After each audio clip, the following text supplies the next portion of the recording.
ಆರಂಭಿಸುತ್ತಿರುವ ಸತ್ಯವೇದ ಪಠಣ ಕಾರ್ಯಕ್ರಮಕ್ಕೆ ನಿಮ್ಮನ್ನು ಪ್ರೀತಿಯಿಂದ ಸ್ವಾಗತಿಸುತ್ತೇವೆ. ಪ್ರಿಯ ಕೇಳುಗರೆ, ಈ ಕಾರ್ಯಕ್ರಮವು ಸತ್ಯವೇದದಲ್ಲಿ ಇರುವಂತಹ ರಹಸ್ಯಗಳ ವಿವರಣೆಯ ಒಂದು ಕಾರ್ಯಕ್ರಮವಾಗಿದೆ. ಕೇಳಿರಿ, ಆಶೀರ್ವಾದ ಹೊಂದಿಕೊಳ್ಳಿರಿ.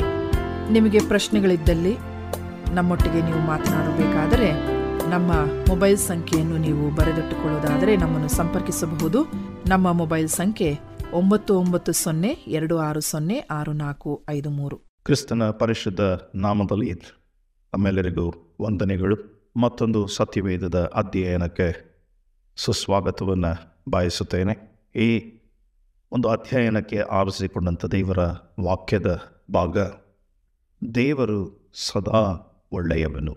ನಾವು ಸದಾಕಾಲ ದೇವರು ಒಳ್ಳೆಯವನು ಎಂಬುದಾಗಿ ಅರ್ಥ ಮಾಡಿಕೊಳ್ಳುವಂಥ ಪರಿಸ್ಥಿತಿ ಮತ್ತು ನಮ್ಮ ಜೀವಿತಕ್ಕೆ ಅವಶ್ಯಕವಾಗಿ ಇರುವಂಥ ವಿಚಾರಧಾರೆ.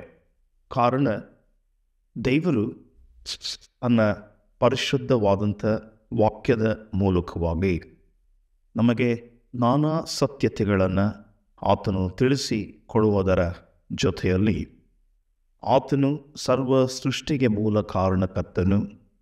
ತಾನು ಮಾಡಿದ ಎಲ್ಲ ಸೃಷ್ಟಿಯು ಒಳ್ಳೆಯದು ಎಂಬುದಾಗಿ ಪರಿಗಣಿಸಿದ ದೇವರು ತಾನು ಒಳ್ಳೆಯವನು ಎಂಬುದಾಗಿ ಸದಾಕಾಲ ನಮ್ಮೊಟ್ಟಿಗೆ ಇರುವಾತನು ಎಂಬುದಾಗಿಯೂ ಆತನು ತೋರಿಸಿ ಕೊಡುವಂಥ ದೇವರಾಗಿದ್ದಾನೆ. ನಮ್ಮ ಜೀವಿತಗಳಲ್ಲಿ ಪ್ರಿಯರೇ, ಅನೇಕ ವೇಳೆ ನಾವು ಉತ್ತಮವಾದಂಥ ಎಲ್ಲವೂ ಕೂಡ ಸರಿಯಿದ್ದು ಯಾವ ತೊಂದರೆ ಇಕ್ಕಟ್ಟಿನ ಪರಿಸ್ಥಿತಿಗಳು ಇಲ್ಲದೆ ಹೋಗುವಂಥ ಸ್ಥಿತಿಗತಿಗಳಲ್ಲಿ ಬಹುಶಃ ನಾವು ದೇವರು ಸದಾ ಒಳ್ಳೆಯವನು ಎಂಬುದಾಗಿ ಒಪ್ಪಿಕೊಳ್ಳುತ್ತೇವೆ. ಆದರೆ ಜೀವಿತದ ಏರುಪೇರುಗಳಲ್ಲಿ, ಜೀವಿತದಲ್ಲಿ ಅನಾಹುತಗಳನ್ನು ಕಾಣುವಾಗ, ಅನುಭವ ಮಾಡುವಾಗ, ಜೀವಿತದಲ್ಲಿ ಅನೇಕ ಸತ್ಯತೆಗಳನ್ನು ನಾವು ಕಹಿಯಾಗಿ ನೋಡುವಾಗ ನೈಜವಾಗಿಯೇ ದೇವರು ನಿಜವಾಗಲೂ ಒಳ್ಳೆಯವನ ಎಂಬುದಾಗಿ ಪ್ರಶ್ನೆ ಮೂಡುವುದರಲ್ಲಿ ಯಾವ ಸಂದೇಹ ಇಲ್ಲ. ನಾವು ದೇವರು ಒಳ್ಳೆಯವನು ಎಂಬುದಾಗಿ, ದೇವರು ಸದಾಕಾಲ ಒಳ್ಳೆಯವನು ಎಂಬುದಾಗಿ ನಮ್ಮ ಜೀವಿತಗಳಲ್ಲಿ ಎಲ್ಲವೂ ಸರಿಯಿದ್ದ ಪಕ್ಷದಲ್ಲಿ ಒಪ್ಪಿಕೊಳ್ಳುತ್ತೇವೆ.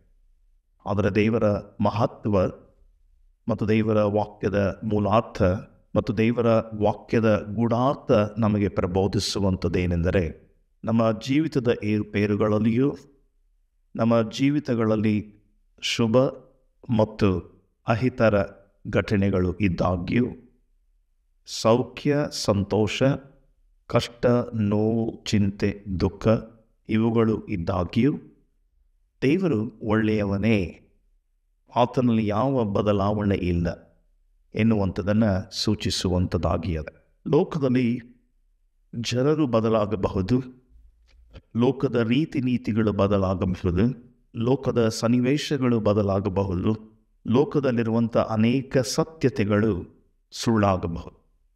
ಆದರೆ ದೇವರು ಇದು ಯಾವುದಕ್ಕೂ ಸೀಮಿತವಾಗಿರದೆ ದೇವರು ಸದಾ ಒಳ್ಳೆಯವನು, ಸದಾಕಾಲ ಒಳ್ಳೆಯದನ್ನೇ ಮಾಡುವಾತನು, ಸದಾಕಾಲ ಬೆಳಕಿನಲ್ಲಿ ಇರುವಾತನು, ಆತನು ಬೆಳಕಿನ ಒಡೆಯನು, ಕತ್ತಲೆಗೂ ಆತನಿಗೂ ಯಾವ ಸಂಬಂಧ ಇಲ್ಲ ಎನ್ನುವಂಥದ್ದನ್ನು ನಾವು ಹೇಳ್ತೇವೆ. ಹಾಗಾಗಿ ದೇವರು ಒಳ್ಳೆಯವನು ನಿಜ. ಆದರೆ ನಮ್ಮ ಜೀವಿತಗಳಲ್ಲಿ ಯಾವಾಗಲೂ ಒಳ್ಳೆಯದೇ ಇರುತ್ತದೆ ಎನ್ನುವಂಥದ್ದು ಇದಕ್ಕೂ ದೇವರ ಒಳ್ಳೆಯತನಕ್ಕೂ ವಿಭಿನ್ನವಾದಂಥ ಒಂದು ಬಾಂಧವ್ಯ, ವಿಭಿನ್ನ ರೀತಿಯಲ್ಲಿ ಅರ್ಥೈಸಿಕೊಳ್ಳುವಂಥ ಒಂದು ಸನ್ನಿವೇಶಗಳು, ವಿಭಿನ್ನತೆಯನ್ನು ಹೊಂದಿಕೊಂಡು ಅರ್ಥ ಮಾಡಿಕೊಳ್ಳುವಂಥ ಕ್ರಿಯೆಗಳನ್ನು ನಾವು ಅನುಭವಪೂರ್ವಕವಾಗಿ ತಿಳಿದುಕೊಳ್ಳಬೇಕಾದದ್ದು ಬಹಳ ಅವಶ್ಯ. ಹಾಗಾಗಿ ದೇವರು ಸದಾಕಾಲ ಒಳ್ಳೆಯವನು. ಮನುಷ್ಯರ ಮಾನವನ ಜೀವಿತದಲ್ಲಿ ಒಳ್ಳೆಯದು ಕೆಟ್ಟಹುದು, ಒಳ್ಳೆಯ ಸಂಗತಿಗಳು ಕೆಟ್ಟ ದಿವಸಗಳು, ಸಂತೋಷ ಸೌಖ್ಯ, ಅಶಾಂತಿ ಅಸಮಾಧಾನ, ನೋವು ಚಿಂತೆ ದುಃಖ ದುಗಡ, ಭಯ ಇವುಗಳ ಮಧ್ಯದಲ್ಲಿಯೂ ಸಮಾಧಾನದ ಪ್ರಭುವಾಗಿರುವಂಥ ದೇವರು ಸದಾಕಾಲ ಒಳ್ಳೆಯವನೇ, ಆತನಿಂದಲಾಗುವುದಿಲ್ಲ ಎನ್ನುವಂಥದ್ದನ್ನು ನಾವು ನಮ್ಮ ಜೀವಿತಗಳಲ್ಲಿ ಆತನನ್ನು ಅನುಭವ ಮಾಡುತ್ತಾ ತಿಳಿದುಕೊಂಡು ಮುಂದೆ ಸಾಗಬೇಕಾದದ್ದು ಮಾನವರಾಗಿಯೂ ಪ್ರತ್ಯೇಕವಾಗಿ ದೇವರನ್ನು ನಂಬಿ ಕ್ರಿಸ್ತನಲ್ಲಿ ನಂಬಿಕೆ ಇಟ್ಟು ಕ್ರಿಸ್ತನಲ್ಲಿ ತಮ್ಮನ್ನು ರಕ್ಷಿಸಿಕೊಂಡವರು ಕ್ರಿಸ್ತನ ಅನ್ಯೋನ್ಯತೆಯಲ್ಲಿ ಇದ್ದು ದೇವರ ಆತ್ಮನ ಜೊತೆಗೂಡಿ ಜೀವಿಸುವಂಥವರಿಗೆ ಬಹಳ ಪ್ರಾಮುಖ್ಯವಾಗಿ ಇರಬೇಕಾದಂಥ ಅಂಶ ಎನ್ನುವಂಥದ್ದನ್ನು ನಾವು ಸತ್ಯವೇದದಲ್ಲಿ ಗಮನ ಬಿಟ್ಟು ನೋಡ್ತೇವೆ. ಎಲ್ಲವೂ ಒಳ್ಳೆಯದೇ, ದೇವರು ಸೃಷ್ಟಿಸಿದ್ದೆಲ್ಲವೂ ಒಳ್ಳೆಯದು ಎಂಬುದಾಗಿ ದೇವರು ಆಶೀರ್ವದಿಸಿದ ಮೇಲೆ ಅದು ಕೆಟ್ಟದ್ದಾಗುವುದಕ್ಕೆ ಸಾಧ್ಯ ಇಲ್ಲ. ಆದರೆ ಮಾನವನ ದುರಾಶೆಗಳಿಂದ ಮಾನವನ ಆಶೆಯ ಪರಮಾವಧಿ ಮುಟ್ಟಿದ ಕಾರಣ ಮಾನವನು ಮಾಡಿದ ಅನೇಕ ಹೀಯ ಕೃತ್ಯಗಳ ನಿಮಿತ್ತ ಮಾನವನಲ್ಲಿ ಇದ್ದಂಥ ವಿಕೃತ ಮನೋಭಾವನೆ ಮತ್ತು ಮನಸ್ಸಿನ ನಿಮಿತ್ತ ಮಾನವನಲ್ಲಿ ತೋರ್ಪಡಿಸಿಕೊಳ್ಳುವ ಅನೇಕ ವಿಘ್ನದ ಸಂಗತಿಗಳು ಇರುವ ಕಾರಣ ಕೆಲವೊಮ್ಮೆ ಅಥವಾ ಹಲವಾರು ಸಾರಿ ನಾವು ದೇವರು ಒಳ್ಳೆಯವನೋ ಎಂಬುದಾಗಿ ಪ್ರಶ್ನೆ ಹಾಕುವುದಕ್ಕೆ ಸಿದ್ಧರಾಗುತ್ತೇವೆ. ಹಾಗಾಗಿ ನಮ್ಮ ಜೀವಿತಗಳನ್ನು ಸರಿಪಡಿಸಿಕೊಂಡು ನಮ್ಮ ಜೀವಿತಗಳಲ್ಲಿ ದೇವರ ವಾಕ್ಯದ ಬುನಾದಿಯಲ್ಲಿ ನಾವು ಬೆಳೆದು ಕತ್ತಲೆಯ ಜೀವಿತವನ್ನು ಬಿಟ್ಟುಬಿಟ್ಟವರಾಗಿ ಬೆಳಕಿನ ಜೀವದ ಕಡೆಗೆ ಹೆಜ್ಜೆ ಹಾಕುವುದಾದರೆ ನಮ್ಮ ಕಷ್ಟ ನಷ್ಟಗಳಲ್ಲಿಯೂ ನೋವು ಸಂಕಟಗಳಲ್ಲಿಯೂ ಕಣ್ಣೀರು ದುಃಖಗಳಲ್ಲಿಯೂ ಸೌಖ್ಯ ಸಂತೋಷ ಸಮಾಧಾನ ಸಮೃದ್ಧಿಯ ಜೀವಿತ ಪ್ರಗತಿ ಇದ್ದಾಗ್ಯೂ ಹೇಗೆ ದೇವರು ಒಳ್ಳೆಯವನು ಎಂಬುದಾಗಿ ಅರ್ಥ ಮಾಡಿಕೊಳ್ಳುತ್ತೇವೋ ಹಾಗೆಯೇ ಇವುಗಳು ಇಲ್ಲದೆ ಹೋದಾಗ್ಯೂ ದೇವರು ಖಂಡಿತವಾಗಿಯೂ ಒಳ್ಳೆಯವನೇ ಎಂಬುದಾಗಿ ಹೇಳುವ ಮನೋಭಾವನೆಯನ್ನು ನಾವು ಅನುಭವದಿಂದ ಹೊಂದಿಕೊಳ್ಳಲಿಕ್ಕೆ ಸಾಧ್ಯ ಎನ್ನುವಂಥದ್ದನ್ನು ಈ ದಿವಸದಲ್ಲಿ ನಾವು ನೋಡ್ತೇವೆ. ಸತ್ಯವೇದಗಳನ್ನು ತೆರೆಯುವುದಾದರೆ ಲೂಕನ ಸುವಾರ್ತೆ 18ನೇ ಅಧ್ಯಾಯದ 19ನೇ ವಾಕ್ಯದಲ್ಲಿ ನಾವು ಹೀಗೆ ನೋಡ್ತೇವೆ. ಆತನು ಒಬ್ಬನಿಗೆ ಹೀಗೆ ಹೇಳಿದ್ದು, ನನ್ನನ್ನು ಯಾಕೆ ಒಳ್ಳೆಯವನು ಅನ್ನುತ್ತಿ? ದೇವರೊಬ್ಬನೇ ಹೊರತು ಮತ್ಯಾರೂ ಒಳ್ಳೆಯವನಲ್ಲ. ಯೇಸು ಕ್ರಿಸ್ತನನ್ನು ಬೋಧಕನೇ ನೀನು ಒಳ್ಳೆಯವನು ಎಂಬುದಾಗಿ ಉದ್ದೇಶಿಸಿ ಮಾತನಾಡಿದ ಆ ವ್ಯಕ್ತಿಗೆ ದೇವರು ಕೊಡುವಂಥ ಉತ್ತರ, ನನ್ನನ್ನು ಯಾಕೆ ನೀನು ಒಳ್ಳೆಯವನೆನ್ನುತ್ತೆ? ದೇವರೊಬ್ಬನೇ ಹೊರತು ಮತ್ತಾವನು ಒಳ್ಳೆಯವನಲ್ಲ.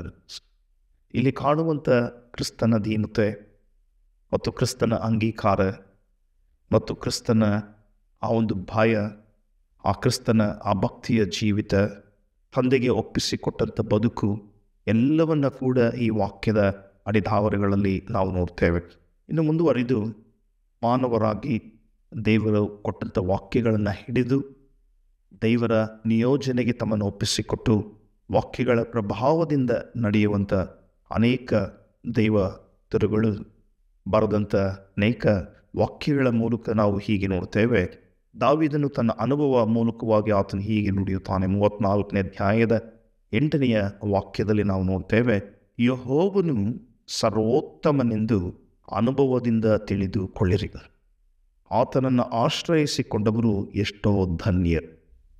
ಇಲ್ಲಿ ದಾವೀದನು ತನ್ನ ಕೀರ್ತನೆಗಳಲ್ಲಿ ಬರೆಯುವಾಗ ದೇವರು ಒಳ್ಳೆಯವನು ಎಂಬುದಾಗಿ ಬರೆಯದೆ, ಒಳ್ಳೆಯವನು ಮಾತ್ರ ಎಂಬುದಾಗಿ ತೋರ್ಪಡಿಸಿಕೊಳ್ಳದೆ, ಯೆಹೋವನು ಸರ್ವೋತ್ತಮನೆಂದು ಅನುಭವದಿಂದ ತಿಳಿದುಕೊಳ್ಳಿರಿ.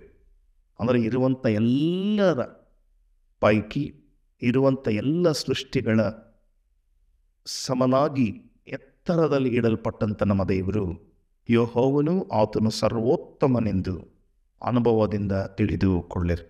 ಯಾವ ಹೋಲಿಕೆ ಇಲ್ಲ, ಯಾರಿಗೂ ಹೋಲಿಕೆ ಮಾಡುವಷ್ಟು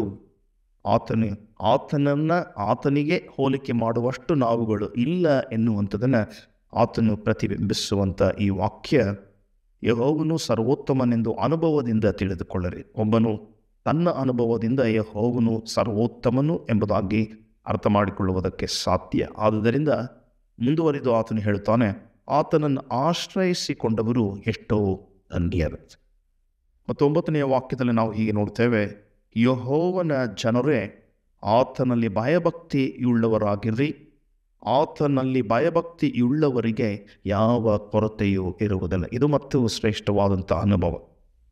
ಮೊದಲನೆಯದಾಗಿ ಯೆಹೋವನು ಸರ್ವೋತ್ತಮನೆಂಬುದಾಗಿ ಅನುಭವ ಮಾಡಿ ಆತನೊಟ್ಟಿಗೆ ಜೀವಿಸಿ ತಿಳಿದುಕೊಳ್ಳಿರಿ.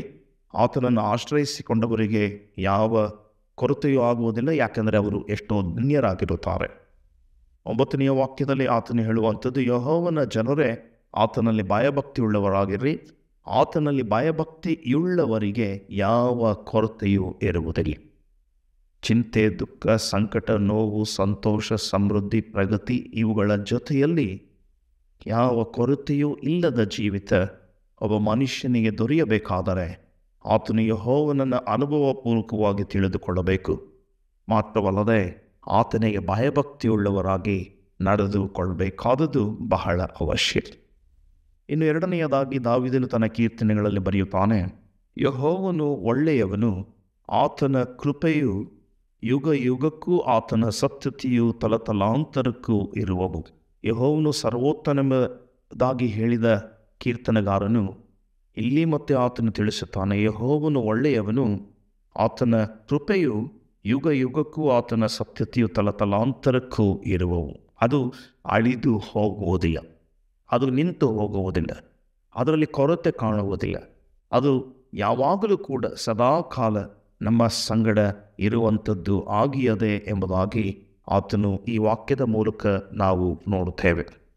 ಇನ್ನು ನಹೂಮನ ಪ್ರವಾದನ ಗ್ರಂಥ 1ನೇ ಅಧ್ಯಾಯದ 7ನೆಯ ವಾಕ್ಯ, ಯೆಹೋವನು ಒಳ್ಳೆಯವನು, ಇಕ್ಕಟ್ಟಿನ ದಿನದಲ್ಲಿ ಆಶ್ರಯದುರ್ಗವಾಗಿದ್ದಾನೆ, ತನ್ನ ಮೊರೆ ಹೊಕ್ಕವರನ್ನು ಬಲ್ಲನು ಎಂಬುದಾಗಿ ದೇವರ ವಾಕ್ಯ ತಿಳಿಸ್ತದೆ. ಬಹಳ ಚಂದವಾದಂಥ ದೇವರ ವಾಕ್ಯ ನಮಗೆ ಹೀಗೆ ಹೇಳುವಂಥದ್ದು ಆಗಿಯದೆ.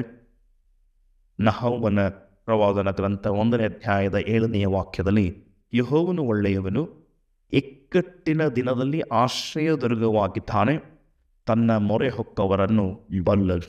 ಇದು ಬಹಳ ಶ್ರೇಷ್ಠವಾದಂಥ ದೇವರ ವಾಗ್ದಾನ. ಇಕ್ಕಟ್ಟಿನ ದಿನಗಳು ನನಗೆ ಮೊರೆ ಇಡುವಾಗ ನಾನು ನಿಮ್ಮನ್ನು ಬಲ್ಲವನಾಗಿರುತ್ತೇನೆ ಎಂಬ. ನನ್ನ ಪ್ರೀತಿಯುಳ್ಳ ದೈವ ಜನರೇ, ನಾವು ನಮ್ಮ ಪರಿಸ್ಥಿತಿಗಳನ್ನು ಗಮನಿಸಿ ನೋಡಿಕೊಳ್ಳುವಾಗ ಎಲ್ಲವೂ ಸರಿ ಇದ್ದ ಪಕ್ಷದಲ್ಲಿ ದೇವರು ಒಳ್ಳೆಯವನೇ.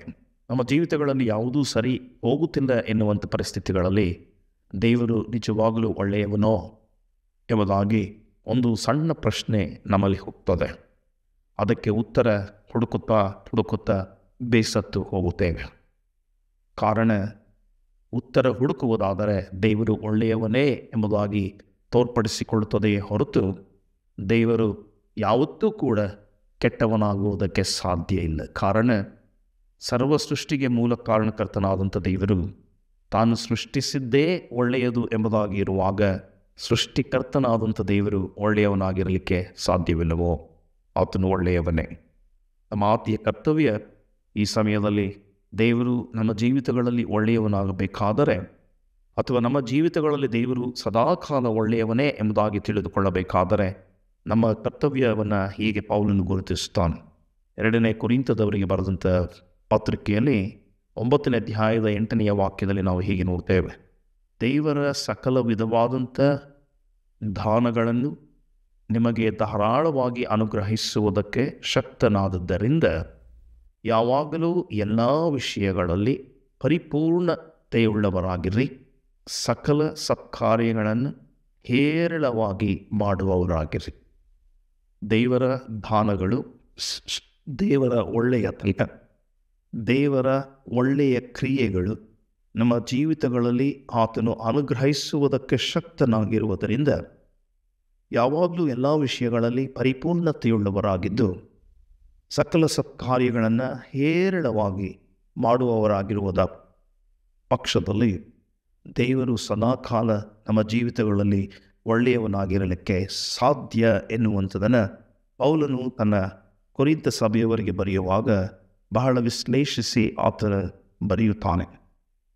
ಈ ಕಾರಣದಿಂದ ಪ್ರಿಯರೇ, ನಮ್ಮ ಜೀವಿತಗಳಲ್ಲಿ ನಾವೇನಾಗಿದ್ದೇವೆ, ಈ ದಿವಸಗಳಲ್ಲಿ ನಮ್ಮ ಜೀವಿತ ಹೇಗಿದೆ, ಇದರ ಬಗ್ಗೆ ಆಲೋಚನೆ ಮಾಡುತ್ತಾ ನಮ್ಮನ್ನು ನಾವು ತಗ್ಗಿಸಿಕೊಂಡವರಾಗಿ ದೇವರ ಸನ್ನಿಧಾನದಲ್ಲಿ ಆತನ ವಾಕ್ಯಗಳಿಗೆ ವಿಧೇಯರಾಗಿ ಪರಿಪೂರ್ಣತೆಯಲ್ಲಿ ಆತನನ್ನು ಆಶ್ರಯಿಸಿಕೊಂಡು ಆತನೇ ನಮ್ಮನ್ನು ಒಪ್ಪಿಸಿಕೊಟ್ಟವರಾಗಿ ಸಕಲ ವಿಷಯದಲ್ಲಿಯೂ ಸತ್ಕಾರ್ಯಗಳನ್ನು ಮಾಡುತ್ತಾ ಸದಾಕಾಲ ಸತ್ಕಾರ್ಯಗಳನ್ನೇ ಹೊತ್ತುಕೊಂಡು ಸತ್ಕಾರ್ಯಗಳನ್ನೇ ಮಾಡುತ್ತಾ ಜೀವಿಸುವುದಾದರೆ ದೇವರು ತನ್ನ ಅಪಾರವಾದಂಥ ಕೃಪೆಯಿಂದ ತನ್ನ ದಾನಗಳನ್ನು ನಮಗೆ ಒದಗಿಸಿಕೊಟ್ಟು ನಮಗೆ ಸದಾಕಾಲ ಆತನು ನಾನು ಒಳ್ಳೆಯವನೇ ಎಂಬುದಾಗಿ ತೋರ್ಪಡಿಸಿಕೊಳ್ಳುವ ಸ್ಥಿತಿಗೆ ನಾವು ಆತನನ್ನು ನೋಡುವುದಕ್ಕೂ ಅನುಭವ ಮಾಡುವುದಕ್ಕೂ ಸಾಧ್ಯವಾಗುವುದರಲ್ಲಿ ಯಾವ ಸಂದೇಹ ಇಲ್ಲ. ಹಾಗಾಗಿ ನಮ್ಮ ಜೀವಿತಗಳಲ್ಲಿ ನಮ್ಮ ಸ್ಥಿತಿಗತಿಗಳನ್ನು ಅನುಭವ ಮಾಡುತ್ತಾ ಜೀವಿಸುವ ನಾವು ಹೇಗೆ ದೇವರು ಒಳ್ಳೆಯವನು ಎಂಬುದಾಗಿ ಆತನ ವಾಕ್ಯಗಳ ಮೂಲಕ, ಆತನ ನಮ್ಮ ಜೀವಿತಗಳ ನಡಾವಳಿಯ ಮೂಲಕ, ಆತನಲ್ಲಿ ನಾವು ಕಂಡುಕೊಂಡಂಥ ಸತ್ಯಾರ್ಥಗಳ ಮೂಲಕ, ಆತನು ನಮಗೆ ಕೊಟ್ಟಂಥ ಸತ್ಯದ ಅನ್ವೇಷಣೆಯ ಮೂಲಕ ಅರ್ಥೈಸಿಕೊಂಡು ಆತನಿಗೆ ಪರಿಪೂರ್ಣತೆಯುಳ್ಳವರಾಗಿ ಸಕಲ ವಿಷಯದಲ್ಲಿಯೂ ಸತ್ಕಾರ್ಯಗಳನ್ನು ಮಾಡುವಂಥ ವ್ಯಕ್ತಿಗಳಾಗಿ ಜೀವಿಸುತ್ತಾ ಆತನನ್ನು ಪ್ರಚುರಪಡಿಸೋಣ.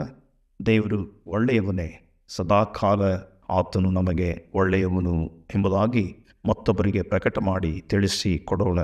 ಹೀಗಾಗುವಂತೆ ನಮ್ಮ ಬಾಳ್ವೆಯನ್ನು ನಾವು ಸರಿಪಡಿಸಿಕೊಳ್ಳುತ್ತಾ ಆತನಲ್ಲಿ ನಮ್ಮನ್ನು ಉತ್ತಮ ವ್ಯಕ್ತಿಗಳಾಗಿ ಜೀವಿಸುವುದಕ್ಕೆ ನಮಗೂ ಆಸ್ಪದ ಕೊಡು ಸ್ವಾಮಿ ಎಂಬುದಾಗಿ ಪ್ರಾರ್ಥಿಸೋಣ.